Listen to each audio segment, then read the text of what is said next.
at the inauguration of the Beis Hamikdash. Klal Yisrael was excited. We were getting a Beis Hamikdash. We were constructing. We had just come out of Mitzrayim, and we were headed to Eretz Yisrael. We were in a very, very excited state, and we were inaugurating our Mishkan, the Mishkan that we dreamed. We wanted Hashem to live in our midst. We were a nation feeling our oaths. We had gotten out of Mitzrayim. We were mamish building the envy of the world, a nation who everybody everybody looked at our nation and was enthralled with our beautiful people. We had gotten out of Mitzrayim, the unthinkable, and we had received the Torah, and now we were building a Mishkan, an abode for Hashem to live amongst us. And there were 8 days of celebration. The way it was supposed to be is 7 days of preparing, and the 8th day was supposed to be the first day of the Mikdash. Incredible excitement in our people, fresh, new, optimistic, construction. Everything was like on fire. And at the height of the joy, the 8th day, which was the first day, was the 8th day of preparation. 7 days were inaugurated. We brought unusual karbanos, unusual activity in the Beis Hamikdash. The 8th day was the first day of what was going to be the new norm, the new avodah in the Beis Hamikdash. A very exciting day. Our entire nation had been partying for 7 days. It was the 8th day of the party. The climax, the Shmini Atzeres, if you will, the literal climax of the celebration. And on that day, 2 giants, the Targum says they were beautiful, they were physically beautiful.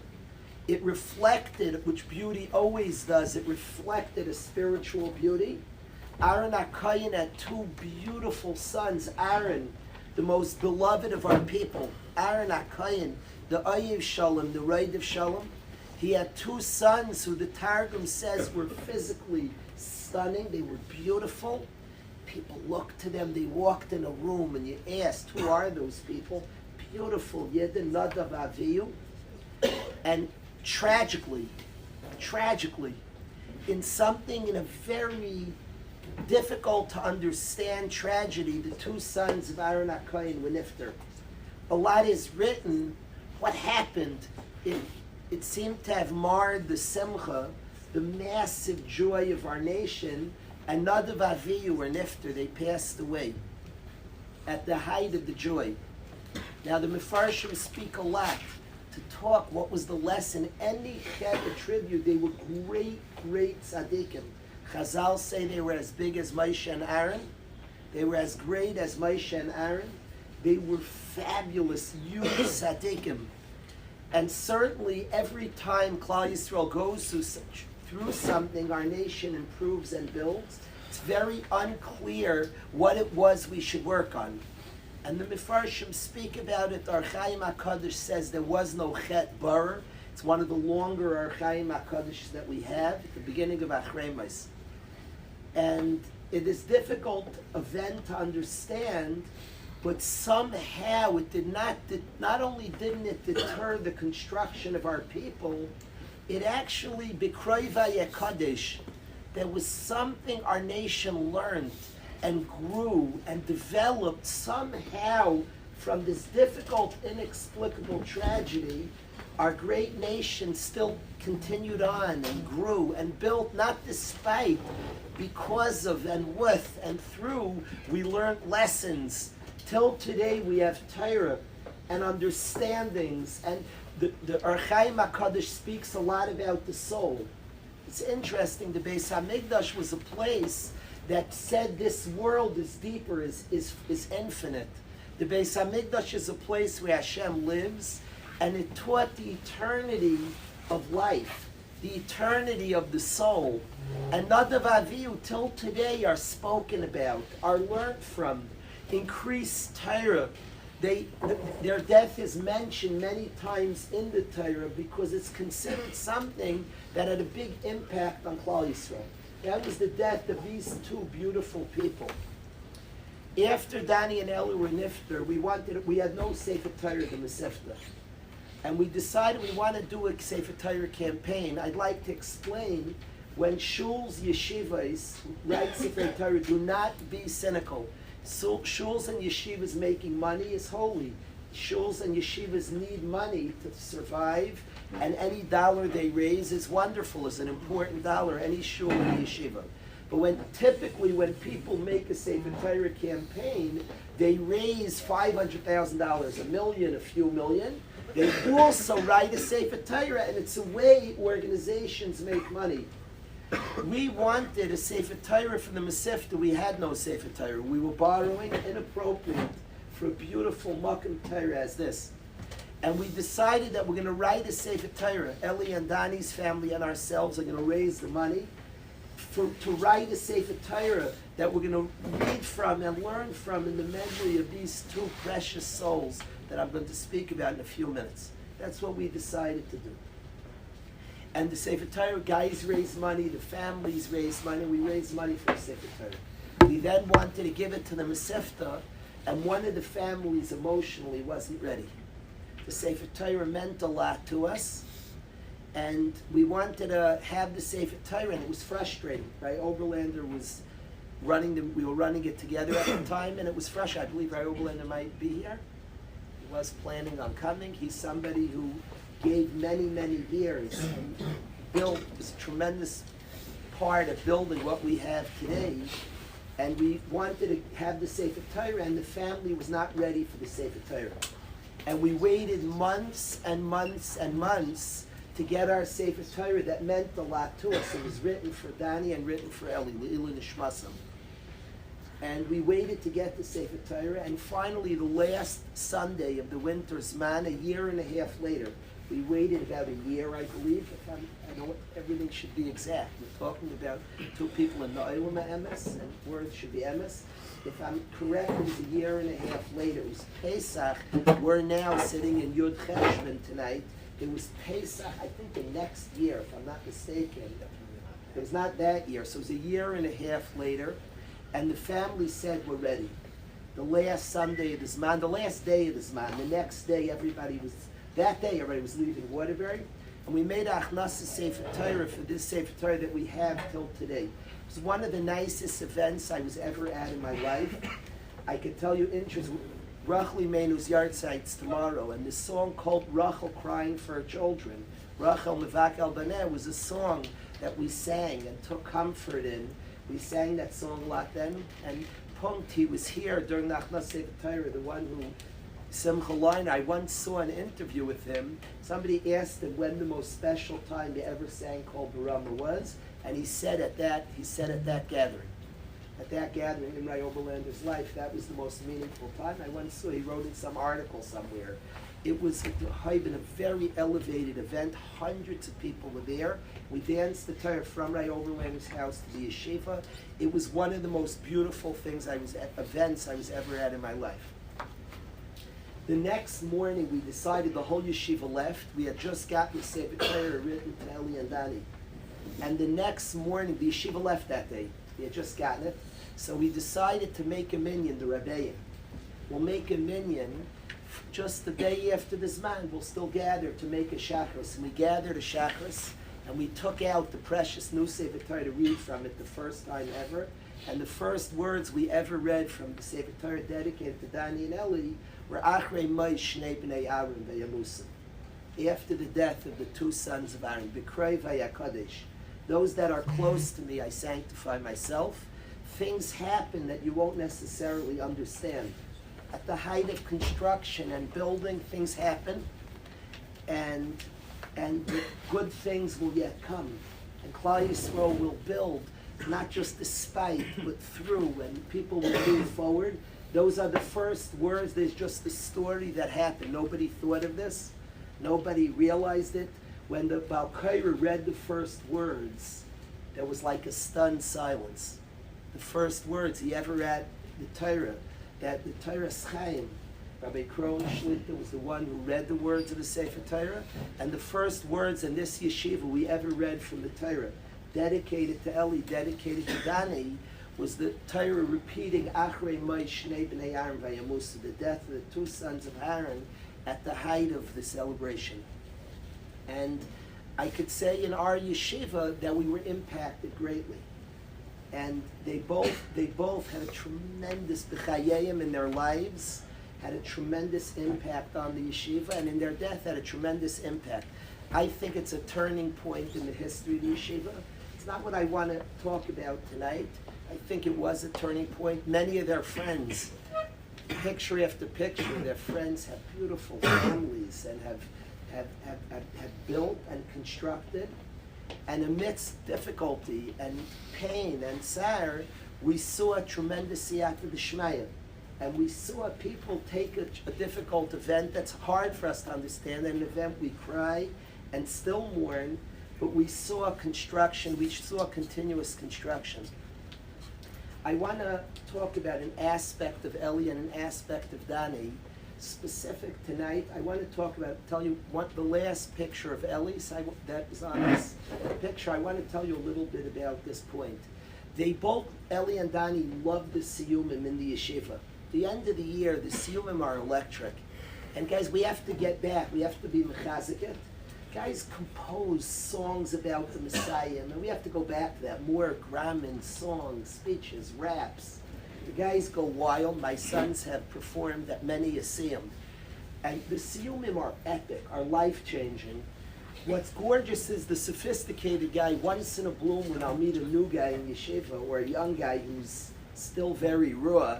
And I ask, why didn't you come to the Siyum? He says, I'm not so into dancing. And with shallow eyes, he sees the Siyum as a place of dancing.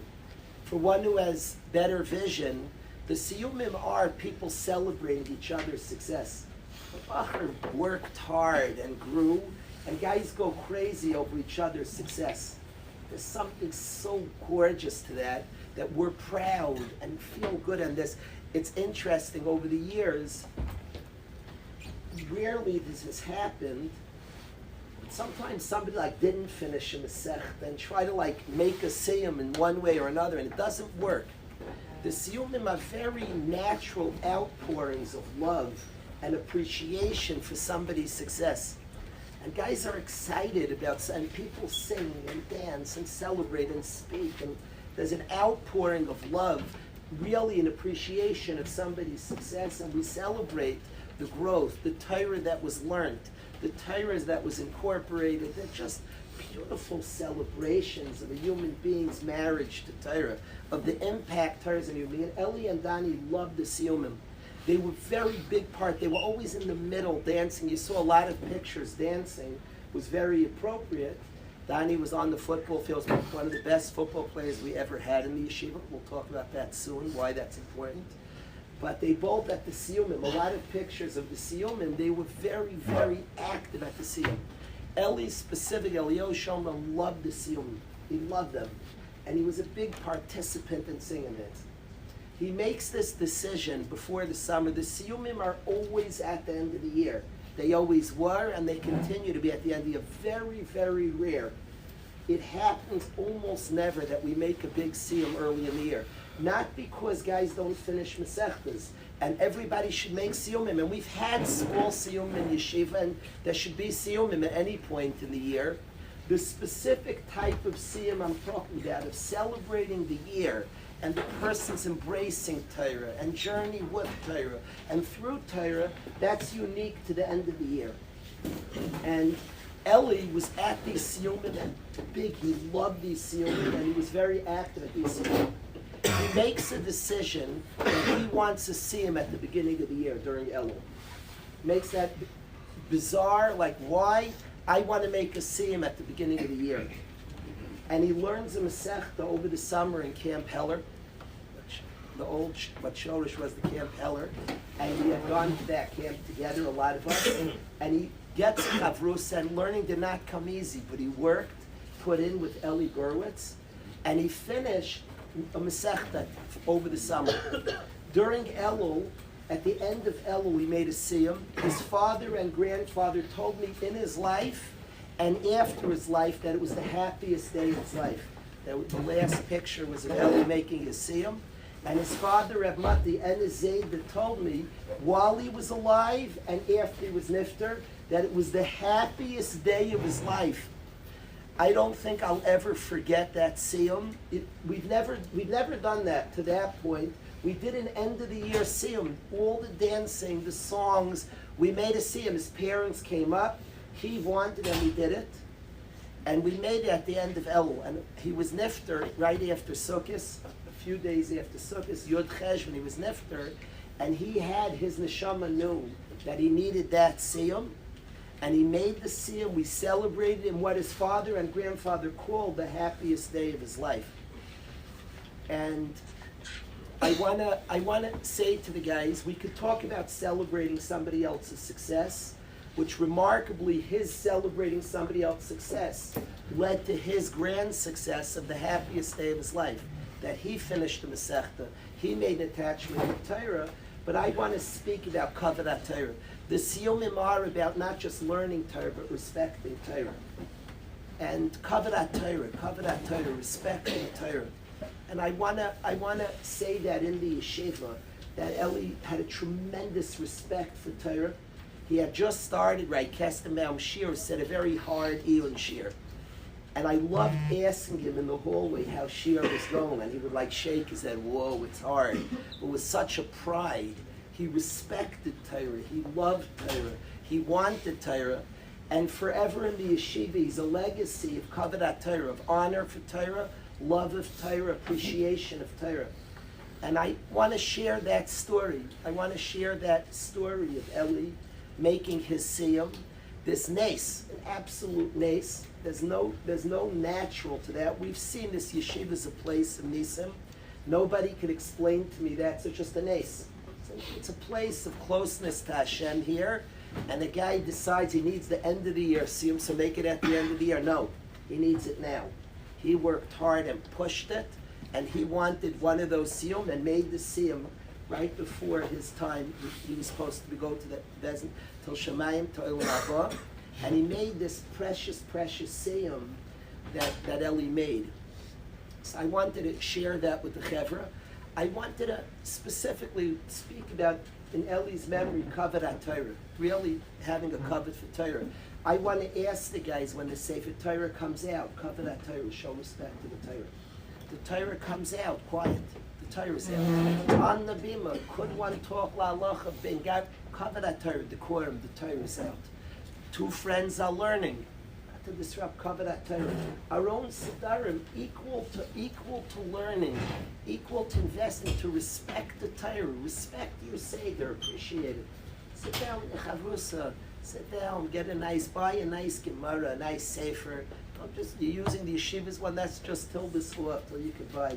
Go lovingly and purchase your own Gemara, your own Sefer that you study from. Kavod Torah. My picture of Eli at those siyumim, and my picture of Eli at his own siyum, which was his father called the happiest day of his life. He was glowing and excited, and it was everything he dreamed of. There was his siyum at Torah is an enduring legacy that we have from Eli Schonbrun that exists, that we have in the yeshiva and remains, very, very much remains in the yeshiva. I say the Kaddish at all siyum in the yeshiva. It's very strange. Baruch Hashem, my parents should live long years. And I say every Kaddish, I felt very, very much, and I lost a family member. And I made a commitment that every single Kaddish and every siyum in the yeshiva forever will be an ilui for their neshamas. And we say the Kaddish at the siyumim. Le'ilui nishmas Eli and le'ilui nishmas Dani. All the siyum at the all the Kaddeshim at the siyum, le'ilui nishmas, and these two precious souls. And it wasn't stam like a side thing. They were a lot about the siyumim that was big to them, celebrating, encouraging guys to succeed, being excited about somebody else's success, being secure enough and comfortable enough in your own success, to proud, to encourage your friend, to cheer on your friend. They were both very big leaders in the Masifta. And Eli was a guy, specifically I'm talking about Eli now, who celebrated in a very, very, very beautiful way, celebrated other people's success. It was very, very important to him, the success of other people. So I wanted to share that with the Chevra. I want to talk a little about Dani, but I don't want to ramble on. We'll sing Al Zeh, to the memory of both. We'll sing a couple of songs that I'd like to speak for a few minutes at a point with Dani. Shalom Al Zeh.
Dani King, Daniel Feivish, and Yaakov Yitzchak,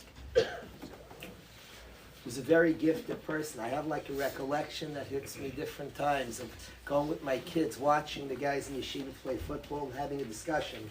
One of our usual debates, like, and they were youngsters, like who's the best football player. I remember if I held, they held, we all agreed that Dani was a very, very gifted, extremely gifted athlete, very good looking, very, very popular. Very gifted. He knew how to box. I saw guys today practicing. He was a gifted boxer, very, very strong, powerful, gifted, popular person. And what was so unique is the tendency of somebody who's cool and celebrated. Beis Medrash guys, the high school was in Waterbury, and Beis Medrash guys would like flock to him, literally flock to get in. He was a cool guy. People wanted time with Dani. His house was very open. And what was so outstanding and has become such a mark of the yeshiva is everybody was cool in his world. Everybody. I spoke yesterday about the chassan. I spoke about Gabs, Mida, just being nice to everybody. Dani was like the prototype in the yeshiva. Everybody was cool in his world. Everybody was appreciated. The family has some Chabad connections. It could be he saw that from his parents, from his father, also from the Chabad Chasidus that so much teaches the Kedusha, the holiness, the soul of every Yid, and he lived that. He was an embodiment of. It's so good in the yeshiva when the coolest guy is nice to everybody, and his standing works for everybody. His standing becomes a standing for everybody. He was the epitome of that. A good friend, a loyal friend, an encouraging friend, and to all types, everybody was welcome, was invited in. We've spoken in the yeshiva that you see, there's nothing wrong with having a best friend or a group. In yeshiva, it would be weird if we didn't have groups. You have groups of friends. What I've noticed is, in healthy friendship, two people are friends, the third guy gains. Think about the deepest friendship of husband and wife, and achnasa sarchem, people are invited into the home. The friendship of two, which gains a third. Real, honest, healthy, beautiful friendship. Others are welcomed in. It's not a fake friendship, only succeeds because of the exclusion of others. We're only friends that you can't come into our group. And we see snobby groups that nobody gets into and it just puts down others. He had a chevra, he had a crew, but it was so easy to get in, to be part. And his chevra, his cool chevra, others became, he turned the whole yeshiva cool. I like thinking about, and I don't want to say it in definitive terms because these aren't definitive things. I think Dani changed the yeshiva's existence in his death. It's hard to prove it. I certainly think about this. There was a dream to construct the yeshiva. Idealistic dream, make a yeshiva, Waterbury, a certain picture of what a Masifta, of what a Beis Medrash, of what a place can look like, a dream. And I had dreams. I was very passionate about those dreams. I like to believe that with Dani's passing, the yeshiva died, that the yeshiva ended, that the thoughts became, and I think it could be pointed a lot, we all of a sudden were mourning two friends. We had guys sick in the hospital. Yoel was sick in the hospital. Mayor Kalevsky, Avrami was sick in the hospital, and we were going around for weeks on end, mourning, crying, and visiting, and we were just thinking about individuals. And it became so much not about a yeshiva. There was no yeshiva. It was about people. The yeshiva closed. I don't know if it ever reopened, thankfully. It didn't reopen as a place for the mass. It opened as individuals, yichidim. For those weeks, for months, we were running the yeshiva. Where was the yeshiva? The yeshiva didn't have walls. We were in this hospital, that hospital, crying together, singing together, encouraging together. We were all on the move. The thoughts were on individuals, refuahs. We were praying for refuahs, mourning individuals. And it's appropriate that Dani, who taught us the value of each person, who respected people, who gave friendship so liberally and celebrated the underdog, And the yeshiva became a different type of place. It became about the individual. You could have an idealism to build this edifice or this idealism.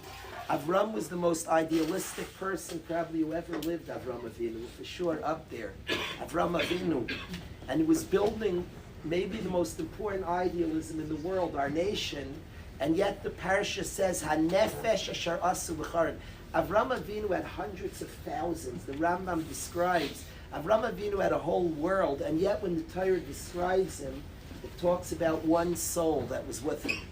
He was building one. Hanefesh asher asu b'charan, the soul that he made in Charan, speaks about the one. It speaks about the individual. And sometimes we get caught up in big idealism and big pictures, and we run over the yachid. We run over the one person, because we have big dreams and big ideas, but it has to be, there's a chashivas. It's good to build big things. It has to come the chashivas of each one, of each individual, of each person, that a person counts and a person's significant, that don't run over one.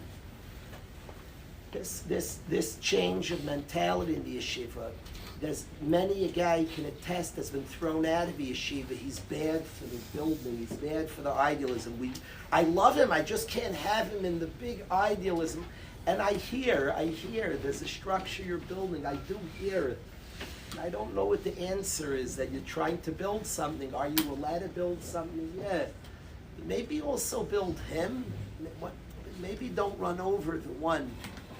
And you're running to build tomorrow night's Rachli Menu's Yartzeit. The Avos Nimais were building our nation. And my Rebbe told me when I was a youngster that the Imais and the Avos Nimais were building our people. It's crazy that Rachel gave Leah Simanim, gave her husband. It's crazy. She messed with she messed with the biggest idealism ever. I hear Leah's going to feel bad, but I got to, he's got to go. He's bad for our school. He's got to go. I mean, Leah, we're building Klal Yisrael.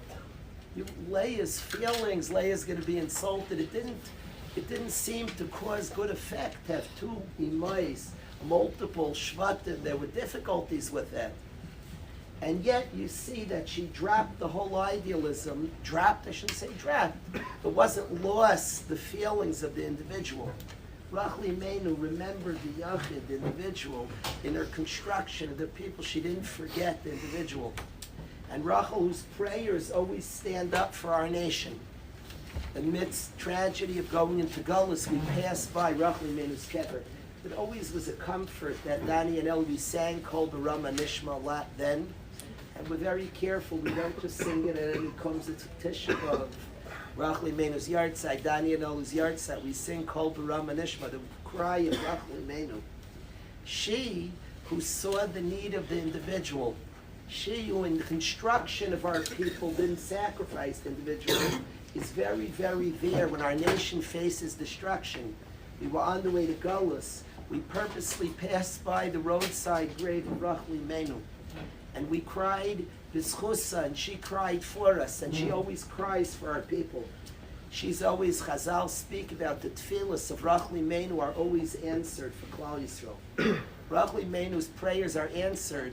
That's instructive that the one who gets to build our people and gets to pray for our people is the one who wasn't willing in the construction of our people to run over one individual. So we can't, idealism is good, we're an idealistic people, and build and construct, but don't run over one. Notice the individual we spoke in Nayach in terms of feeding the behemoths and chayas. He got bitten, he forgot, he delayed feeding the lion. He forgot the one. So I say b'schos Dani, and I say to be mechazik in a yeshiva that speaks about this, that tries to be a kiyum of this. I say, let us make a chizuk. Let everybody here make a chizuk. Encourage your roommate. Encourage the guy down the hallway. Maybe others are looking past. He's big. He's huge. Discover. It's so cool to be a discoverer. It's so cool to discover, to uncover. Which one of the dorm councils has Yitzi Race's poem on their phone? Somebody sent it out. Let's read it to the Chevra. I'd like to read you a poem that Yitzi Reis, Rabbi Yitzi Reis, the Rebbe and Rav Fisher's, was a bacher in the yeshiva, was a dorm counselor in the yeshiva, and today he's a Rebbe by Rav Fisher's yeshiva. I'd like to read you a poem that he wrote, if I can see it.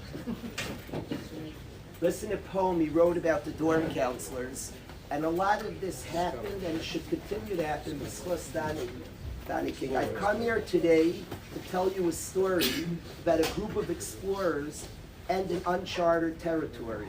A tale of 3 jungles, each bigger than its kin, with caged tigers and beasts and untold dangers within. Tales of monsters and men who are living uncivilized, shunned by society, discarded and despised. Not wanted in their cities, in their schools, in their homes, they came to the jungles where they were allowed to roam. Wishing to break free of the world's social norms, they took it to the jungles, to the Waterbury dorms. So this group of explorers set out to see they could find these caged tigers and perhaps set them free. Free of the judgments, free of the stains, free of the pains which bound them in chains. So they filled up their rucksacks, topped off their canteens with love and respect and patience in between. What they found can fill shelves of any measure, because my friends, they found buried treasure. They found gems and diamonds and lots of jewels. They made past explorers look like outright fools. These so-called jungle beasts were legends outright, misjudged and misunderstood and cast away in fright. Hiding behind their plans, camouflaged by green, their pains were silenced, muffling their screams. Desperate for anyone to make a connection, to simply reach out without a hidden cheshbon.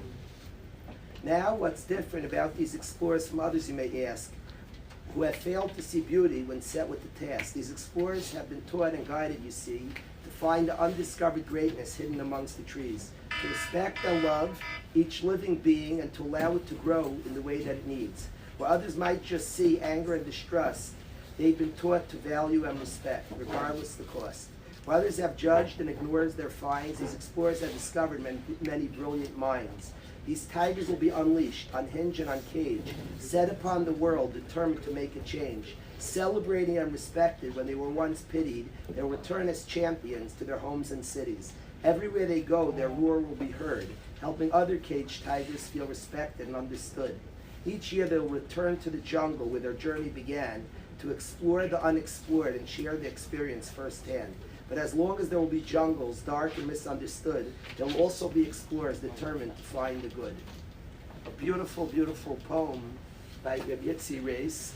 And I say to the Chevra, we're souls, big, big souls. Be a guy who discover a guy in your dorm.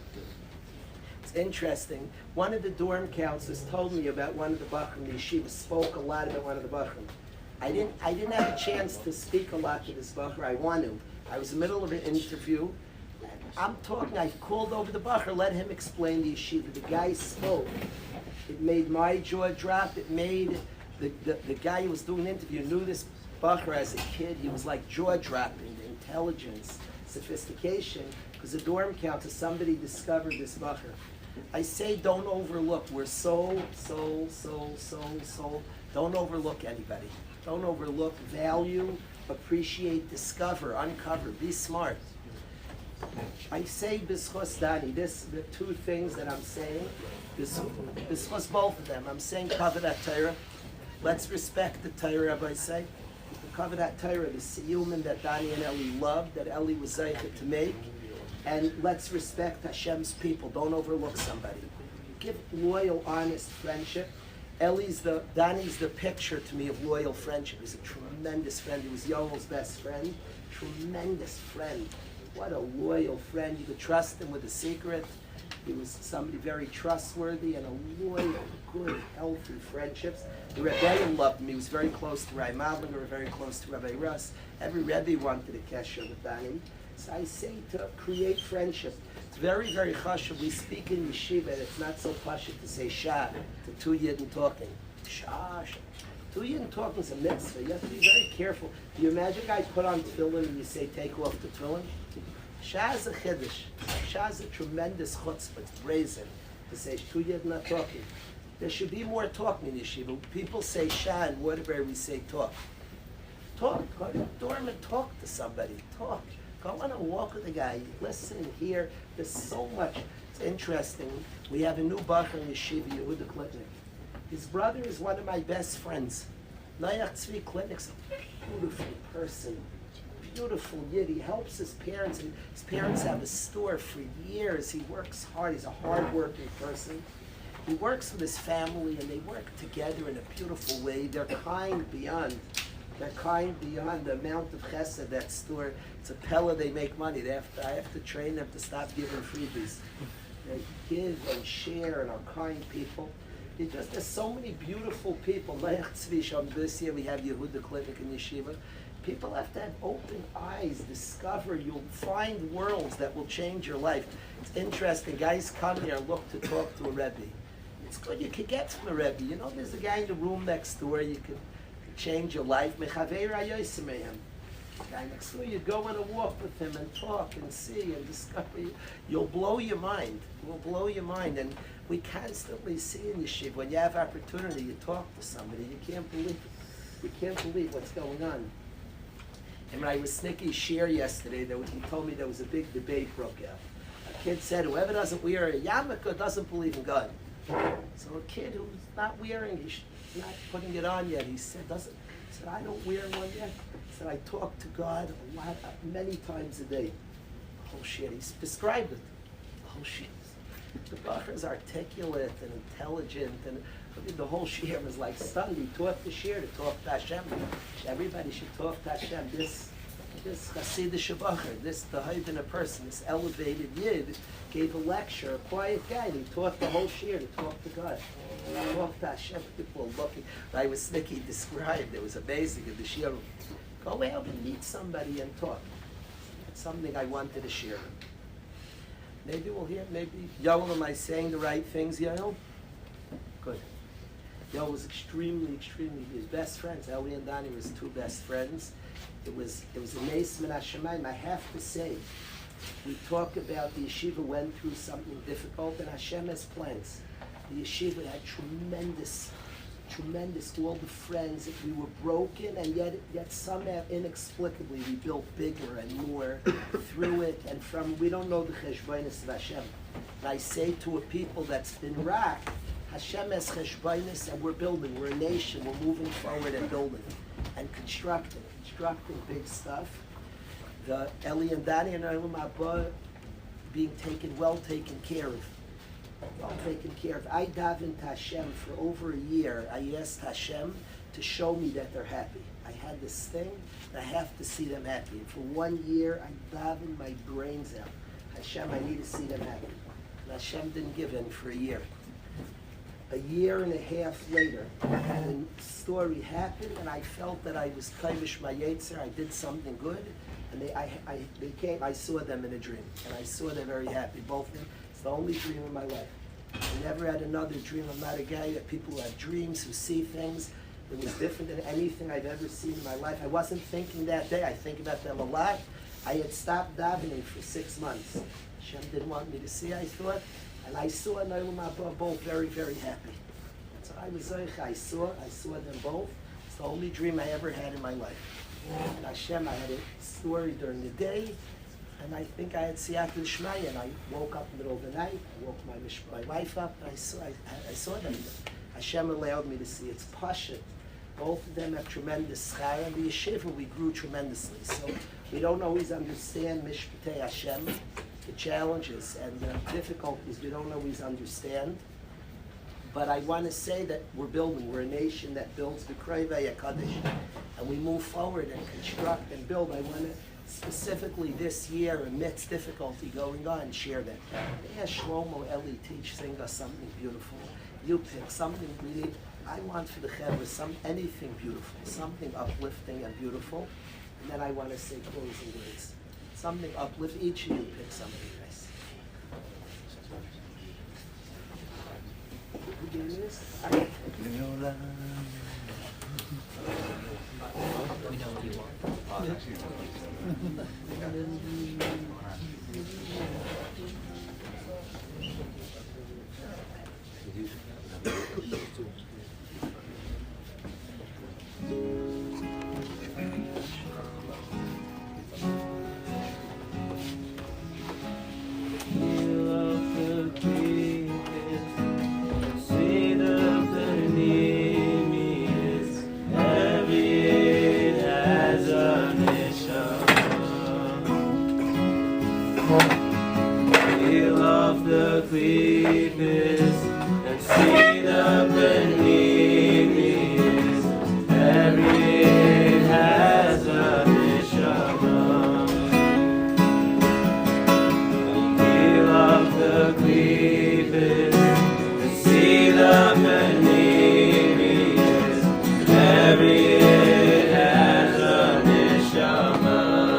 So pure, so precious, Neshames of Yedin, Neshames of Yedin. Hail of the cleavage and see the beneath, every as a neshama. Hail of the cleavage and see the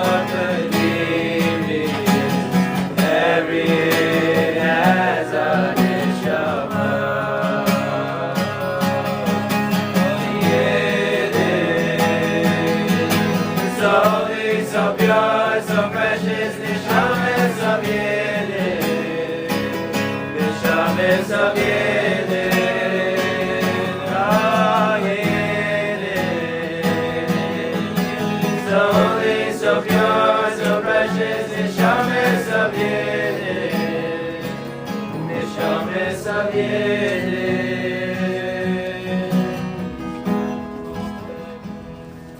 Nice, and thank you, Schonbrun. You nailed it on that. Let's do it. I wanna say that it's a big thing. The difficult thing happened in Yeshiva, we have to say that we saw Nisan. And Yoel has been for years a massive impact on the Yeshiva. To watch Yoel for years and years and years, a person on a fire, and I promise you it's very connected, that Hashem gave him a schus to survive. Hashem granted and gave us Yoel, and we don't take for granted Yoel Tepler being here, and the impact, years and years he's learned in this space medrash. Chavrus is tremendous in learning, one-on-one. My own children have been zeicha to learn with Yoel. We watched Maish and many, many others have the chance to sit and learn with Ben Torah, a serious Ben Torah, for somebody to sit and learn Basmada for years and years and years, and have a massive run the sports in Yeshiva, and just be a tremendous positive influence, tremendous force in the Yeshiva, a Rebbe, a literal Rebbe in the Yeshiva all these years. We're thankful. We appreciate the gift of Yoel. If one of the things it taught us to appreciate the gift of life and each person that's here, and be thankful today.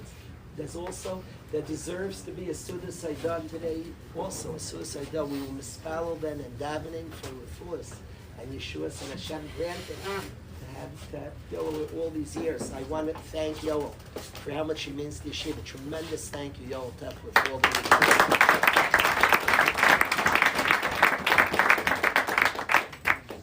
very few people in the history of the Yeshiva have impacted the Yeshiva as much as Yoel has given here for years and years, lent and mature, sophisticated, and brought Torah and Torah learning here, sat for years in this space medrash, learning with guys and sharing his Torah knowledge, his enthusiasm for his Avos Torah. Really, really appreciate having Yoel here. That detail, not just it's not lost on us, it's more appreciated. It's very noticed. I had it sad to make like a shtickle Suda Saidah. I called Yoel today that could be a shtickle Suda Saidah as well. B'schus the friends that we lost, that we value and appreciate. Life and our lives and the people that we're zeicha to have in our lives. I want to really say that. I appreciate Yoel so much. He's somebody who's impacted. I've been impacted. His faith, his emunah amidst challenges, difficulties, Yisurim, Baal Emunah, and somebody, I'm excited. I want the chas, the Yoel's chas as a yeshiva. We're going to go mamish as a yeshiva and bring the house down. B'karev, we should all as a yeshiva dance at Yoel Simcha B'karev. Aleinu l'shabeach, to thank Hashem for Yoel and to thank Hashem for all the guys here. Aleinu l'shabeach, let's go Shalom. Last time I had tried to do a solo, people just couldn't have everybody jumped in. Let's all jump in.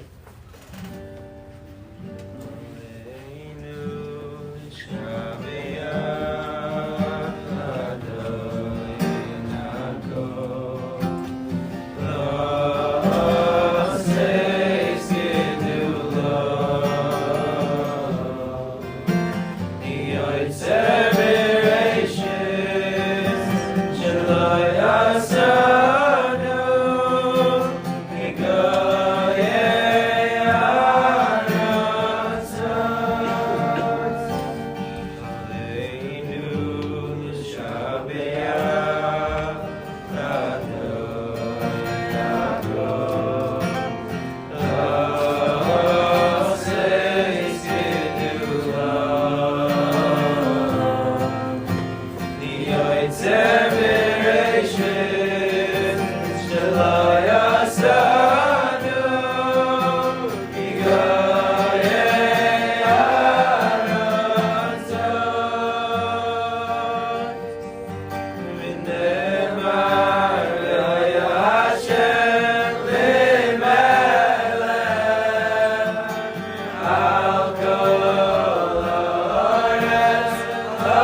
Let's close before Marib, the last song. That, when we went through, Matt started tonight with that song. The Friday night, before we went through the Tzara, so somebody who learned in the yeshiva, Yaakov Greenwald, who lives in Eretz Yisrael, is married, lives as a professor in Eretz Yisrael, and he taught us that song from Kalbach, the tune, from the words, and it says, Ki ata bali Yeshua's val nachames. You're the one who brings salvation and you bring comfort. And Friday night we learned the song, Hashem runs the world, my friends. Might say Shabbos, I went to my father's house. I have never taught my father a song in my life. Not before, not after. And I taught my father the song, Ki ata bali Yeshua's val nachames. I was enthralled by it. Sunday we went through the loss, the yeshiva, and we sang for months. We needed Yeshuas. We had friends that were sick and in the hospital, and we needed comforts. And we sang this song in hospitals, random in the middle of the night in the door, and we'd be crying together. And we sang Kiyata the yeshiva. Those words energized our yeshiva. Kiyata Bal Yeshua, and Hashem sent us those words. Anybody who was there then, we can't sing this song easily. It transports me. I watched Yoel. You can watch guys who were in yeshiva then. Even in the next couple of years, if somebody like for davening just sings this song, it's like it brings a rush of emotion, because we sang that song very, very difficult at Levias, in hospitals. It was our prayer, Hashem, you're the one who brings Yeshua and Nechamas. And I think today, for Klal Yisrael, for our nation, it's the words of today. We need Yeshuas, we need salvations, and we need comforts. Comforts for loss and salvations to prevent loss. And Hashem is the Baal Yeshua's Baal Mechamas. I'd like to sing. We do without the words 3 times, and then we have to Baal Yeshua's Baal Mechamas. So let's sing that right now before Meir. I need to hold hands for this one. For this one, we need to be close. That's what we were doing for months. We were holding each other's hands and singing this for months. This, I don't want to sing, Hashem saved the yeshiva and brought us and gave us chayos. These words were a big source of power in the yeshiva, but they have to be sung, people holding people closer. We're too distant right now to sing it. So if we hold hands, we can sing Kiyata Bal Yeshuas before Myra for sure.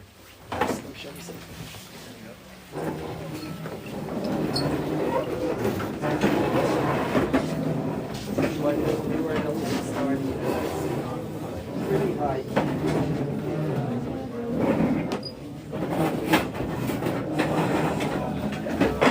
That's the original message. Yeah.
Jazzy.